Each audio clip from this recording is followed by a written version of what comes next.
नमस्कार, prime time देख रहे हैं आप और आपके साथ मैं हूं लावनी श्रीवास्तव। तो राष्ट्रपति डोनाल्ड ट्रंप ने 45वें राष्ट्रपति डोनाल्ड ट्रंप ने जो कहा है वो किया भी। दरअसल इस्लामिक आतंकवाद पर पूरी तरह से रोक लगाने के लिए ट्रंप ने एक ऐसे आदेश पर हस्ताक्षर किया है जो अब चर्चा का विषय बन गया है। दरअसल राष्ट्रपति डोनाल्ड ट्रंप ने 7 मुस्लिम देशों से आने वाले नागरिकों के लिए कड़े नियम कानून बना दिए हैं और इन नियम कानून के तहत उनका मानना है कि अमेरिकियों की सुरक्षा सुनिश्चित की जाएगी। लेकिन कुछ लोगों को ये नियम कानून, ये आदेश हजम नहीं हो रहे हैं। उन्होंने ट्रंप की इस घोषणा का विरोध करना शुरू कर दिया है। आखिर क्या है वो नियम कानून, क्या है वो आदेश जिसने एक बार फिर से ट्रंप को चर्चा में ला दिया है? शुरुआत इस रिपोर्ट के साथ करते हैं।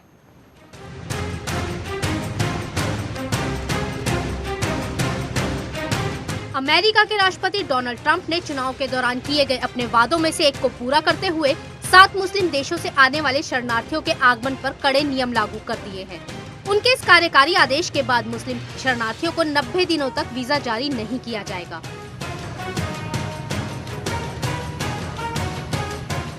गौरतलब है कि पिछले कई सालों से Iran, Iraq, Libya, Somalia, Sudan, Syria और यमन में कट्टरपंथी इस्लामी आतंकवादियों का वर्चस्व है और इसलिए इन देशों के लोग हिंसा से बचने के लिए अमेरिका में शरण लेते रहे हैं। जानकारों की माने तो पिछले कुछ समय से आतंकवाद के खिलाफ भारत का साथ देने पर अमेरिका पर कट्टरपंथियों ने हमले किए हैं। सुपर पावर अमेरिका भी अपने ऊपर होने वाले इन हमलों के खिलाफ कुछ खास कदम नहीं उठा पाया है और शायद यही कारण है कि ट्रंप ने इन देशों से आने वाले लोगों पर कड़े नियम लगाए हैं।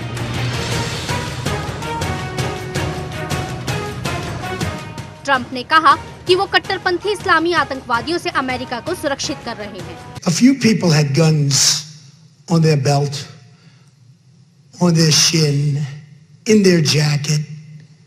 Instead of being slaughtered, you might have lost some. You definitely would have lost the bad guys. But it wouldn't have been hundreds of people, with many more expected to die. They're in the hospital dying now. And then you go to the tragedy that we just had in California. Nobody has a gun except the bad guys, the scum, the scum. They're scum. And nobody has a gun. Nobody can protect themselves. They got lucky that they left. They left because they didn't want to die. You know, it's a whole big hoax. They want to die. They don't want to die. They talk about they want to die. They don't want to die. They're chicken shit, believe me. मुस्लिम शरणार्थियों को America में आने से रोकने के लिए नए जांच नियम लागू किए गए हैं। इन नियमों के लागू होने तक अमेरिका में कम से कम 120 दिनों तक शरणार्थियों का आगमन और पुनर्वास निलंबित हो जाएगा। सूत्रों की माने तो ट्रंप ने अपने कार्यकाल में अमेरिका में किसी भी तरह की आतंकवादी घटना को रोकने के लिए इन कागजातों पे हस्ताक्षर किए हैं, जिससे उनके कार्यकाल को सुनहरे अक्षरों में लिखा जाए।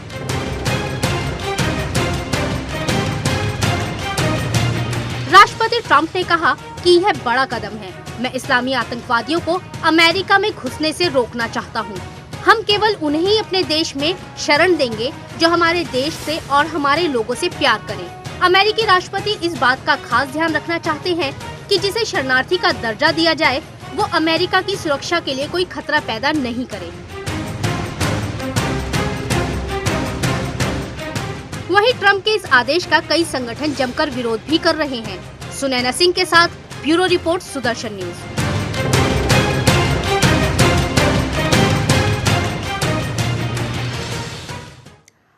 तो ट्रंप के इस एग्जीक्यूटिव ऑर्डर से क्या वाकई इस्लामिक टेररिज्म पर रोक लगेगी? क्या वाकई अमेरिका की सुरक्षा सुनिश्चित हो पाएगी इस फैसले से, इस आदेश से? हम इसे ही समझने की कोशिश करते हैं। मेरे साथ इस वक्त एक खास मेहमान जुड़ चुके हैं।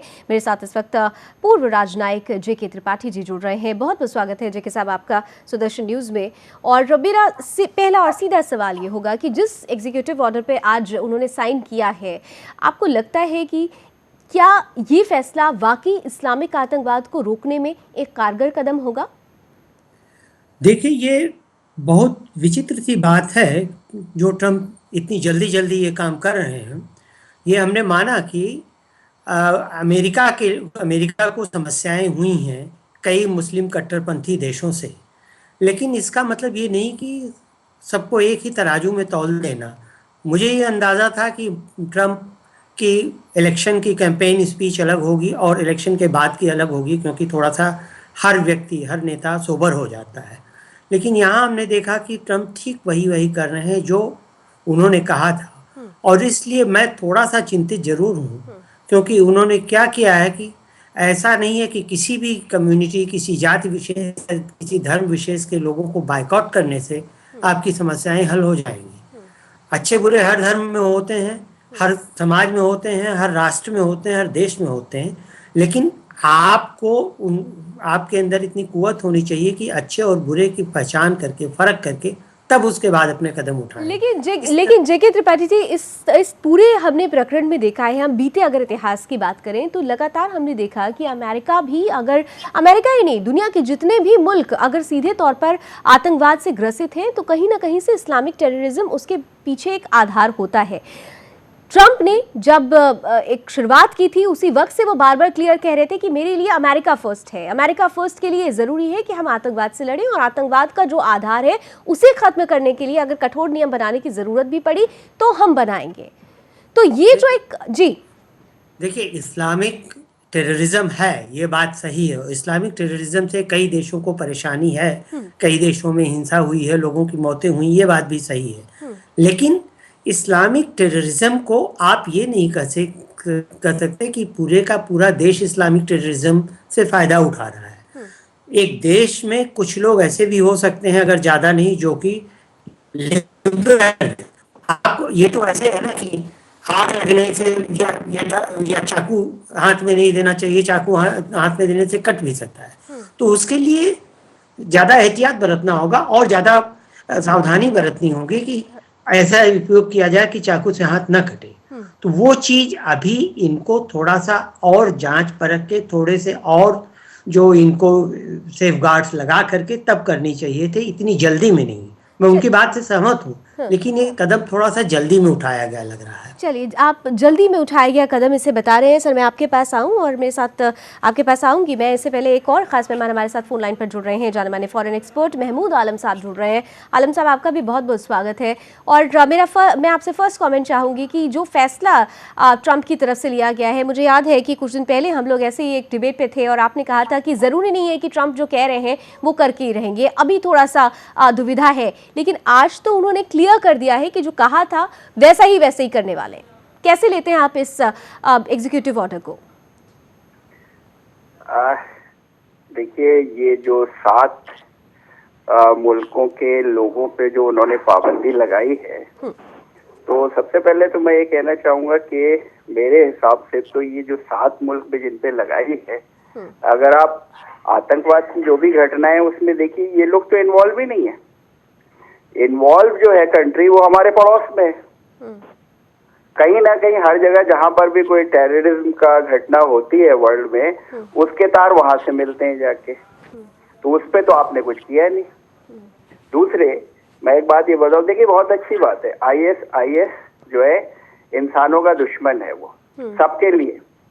मेरे ख्याल से नॉन मुस्लिम से ज्यादा तो उसने मुसलमानों को ही मारा है। अगर आप ये देखें तो उस पे बिल्कुल होना चाहिए, बहुत अच्छी बात है। लेकिन एक मुझे थोड़ी सी आशंका होती है, और वो वर्ल्ड में भी बड़ी मिस्ट्री बनी हुई है, एक ऑर्गेनाइजेशन इतनी जल्दी कैसे इतनी शक्तिशाली हो जाती है? उसके पास हथियार कहाँ से आते हैं? उसको ट्रेनिंग कौन देता है?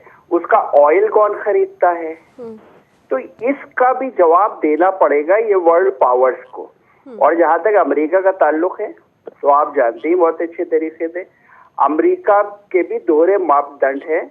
जब टेररिज्म की बात होती है, उसने भी टेररिज्म को अपने नेशनल इंटरेस्ट के लिए यूज किया है। Exactly. और मेरा ये मानना है कि, और मेरा क्या, वर्ल्ड में ये लोगों का मानना है कि आईएस को बनाने में भी कहीं ना कहीं अमेरिका और इजराइल का हाथ था। पहले आप बनाते हैं, फिर वो मॉन्स्टर हो जाता है। ये आप अफगानिस्तान में देख चुकी हैं, तालिबान को कैसे क्रिएट किया गया। यूएसएसआर के खिलाफ। लेकिन महमूद आलम साहब, लेकिन जब से डोनाल्ड ट्रंप आए हैं तब से एक जो चर्चा सरगर्म है कि डोनाल्ड ट्रंप की जो पॉलिसी होगी, बीते जितने भी राष्ट्राध्यक्ष हुए हैं अमेरिका के, उनकी पॉलिसी से बिल्कुल अलग होगी। बीते जो राष्ट्राध्यक्ष हुए हैं उन्होंने कहीं ना कहीं से एक लिबरल फॉर्म भी दिखाया था, लेकिन डोनाल्ड ट्रंप स्ट्रेट है। तो ये जो स्ट्रेटिज्म की बात हो रही है कि स्ट्रेट एक्शन हो लेना, प्रोएक्टिव एक्शन लेना, आपको नहीं लगता कि ये एक्शंस कहीं ना कहीं से एक अच्छा रिजल्ट दे सकते हैं? हम पहले अभी जो मुझसे पहले पैनलिस्ट थे, क्या त्रिपाठी साहब थे, कौन थे? हाँ, जेके त्रिपाठी साहब, उनका कहना है जल्द में उठाया गया कदम है। जेके त्रिपाठी साहब जो बात कह रहे थे, मैं उससे बिल्कुल इत्तेफाक करता हूँ। ईरान हो या इराक हो या सूडान हो या सोमालिया हो, क्या सारे के सारे लोग वहाँ के टेररिस्ट हैं? उसके अलावा आपके पास एक प्रक्रिया होती है, आपकी एम्बेसी उन लोगों को वीजा देती है, वो ठोक बजा के देखती है कौन लोग हैं कौन लोग नहीं हैं, उसके बाद वीजा दिया जाता है। मैं इस बात से बिल्कुल मानता हूं कि आईएस जो है वो इंसानियत की दुश्मन है, उस पे जितना सख्त से सख्त इकदाम होने चाहिए, लेकिन सारे के सारे कंट्री वालों को आप जो है टेररिस्ट बुरिश कर दे, मान लें, मैं इसको नहीं मानता। चलिए एक छोटा सा ब्रेक लेते हैं, ब्रेक के बाद लौटेंगे तो मैं जेके त्रिपाठी साहब के पास चलूंगी और ये जानने की कोशिश की जाएगी कि अगर इस कदम का, जिस तरीके से कहा जा रहा है कि इसका ये कदम उठाया गया है, लेकिन थोड़ा सोच समझ के उठाया जाना चाहिए था, तो इस कदम के जगह पर और क्या हो सकता था? किस तरीके से इस्लामिक टेररिज्म को रोका जा सकता है? किस तरीके से भारत को भी ध्यान में रखते हुए, क्योंकि भारत आतंकवाद झेलने का सबसे बड़ा उदाहरण है, आतंकवादियों की नज़रों में सबसे ज़्यादा भारत खटकता है, तो ऐसे में भारत के परिप्रेक्ष्य में भी किस तरीके से उसे साथ लेकर तमाम कदम उठाए जा सकते हैं, इन बातों पर हम ज़्यादा राय जानने की कोशिश करेंगे हमारे दोनों मेहमानों से, लेकिन इस छोटे से ब्रेक के बाद।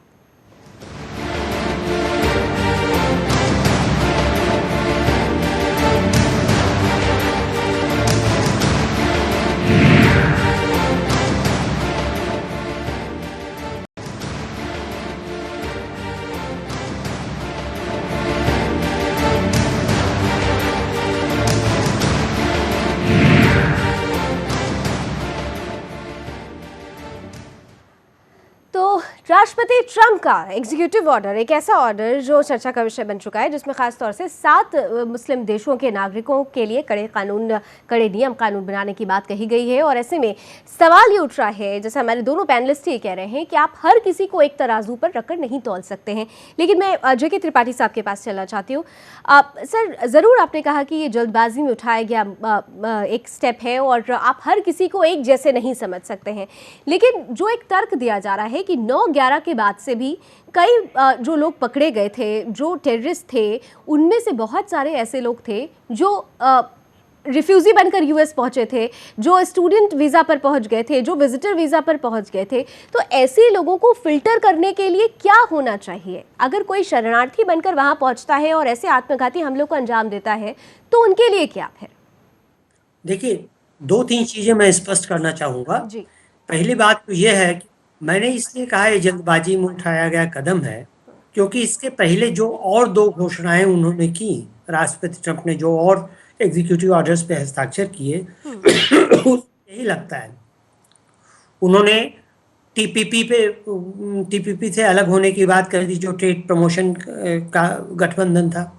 उन्होंने मेक्सिको के राष्ट्रपति से कहा, जो आने वाले थे उनसे कहा कि आप मेक्सिको के बॉर्डर पे दीवार बनाने का पैसा कंट्रीब्यूट कीजिए, नहीं तो आपके आने की कोई ज़रूरत नहीं है। ये बहुत ब्लंट चीज़ है, ऐसे ही यहाँ कहा गया। मैं इसलिए कह रहा हूँ कि क्या और हो सकता था कि देखिए, अभी हाल में हमें 2 तरह के एटीट्यूड सामने दिखे हैं।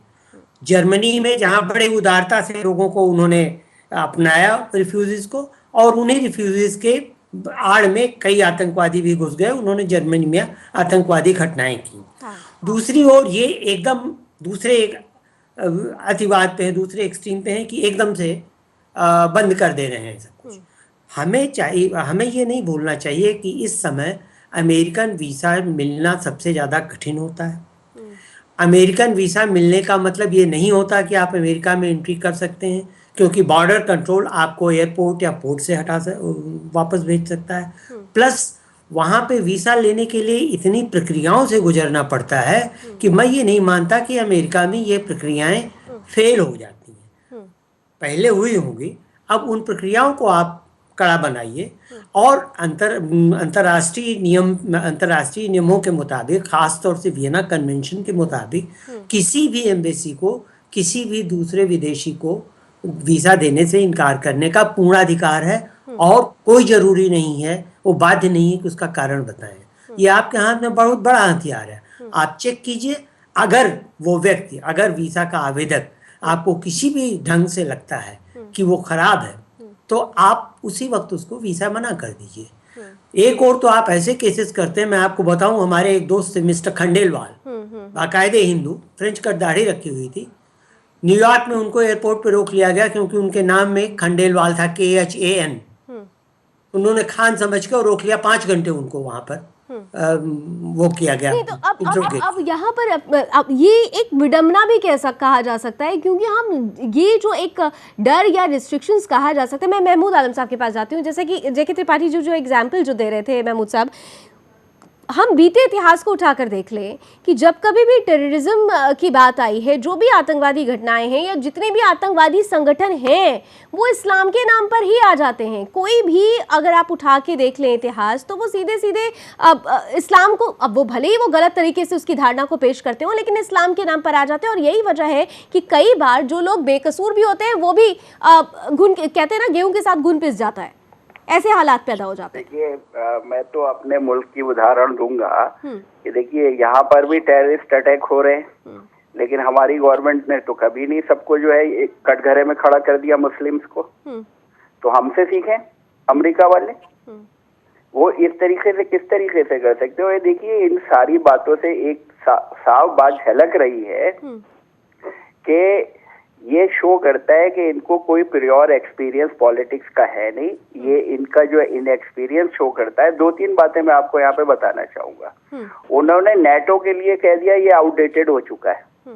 जापान और कोरिया जो उनके कितने पुराने साथी हैं और इनके कमिटमेंट हैं USA के उनकी डिफेंस के लिए, उनसे कह दिया कि भाई हम जो है अब आपकी हिफाजत नहीं कर सकते। मैक्सिको जो उनका पड़ोसी है, और आपको ये सुन के ताज्जुब होगा, USA में 11.1 रिफ्यूजीज हैं, उसमें से आपका जो है 52% मैक्सिकन है, 17% हिस्पैनिक है। अच्छा, दूसरे में एक और चीज देख रहा था, ट्रम्प साहब का सुन रहा था, बयान सुन रहा था, तो वो एक एग्जाम्पल दे रहे थे कि साहब USA में जो है कि मैक्सिमम जो है मुस्लिम्स जो है वो हेट्रेट करते। तो मेरा एक क्वेश्चन ये है कि अमेरिका अपना इंट्रोस्पेक्शन करे कि मुस्लिम वर्ल्ड में और मुसलमानों में उनके खिलाफ इतना हेट्रेट क्यों है। चलिए, ये हेट्रेड क्यों है, इसके लिए भी ज़रूरी है कि वो एक जांच करें, पूरी तरह से मंथन करें। लेकिन इतना ज़रूर है, हमारे दोनों एक्सपर्ट्स ने जो अपनी राय रखी, उनका सीधे तौर पे ये मानना था कि जो कदम उठाए जाने चाहिए, दरअसल उन कदम को और ज़्यादा अच्छे तरीके से, एप्रोप्रिएट तरीके से अगर सोच समझ कर उठाया जाए, तो निश्चित रूप से टेररिज्म पर रोक लग सकती है। लेकिन बहुत सारे ऐसे लोग हैं जो सीधे तौर पर ट्रंप के इस फैसले का समर्थन भी कर रहे हैं। उनका कहना है कि अगर वाकई एक देश का राष्ट्राध्यक्ष ये समझ रहा है कि इस्लामिक आतंकवाद से उसके देश को खतरा है, तो ये कदम सही भी है। सही और गलत में ये लड़ाई है, जो ये अंतर्द्वंद है, कहां तक पहुंचेगी, इस पर भी हम जरूर राय जानेंगे अपने आगे की डिबेट्स में।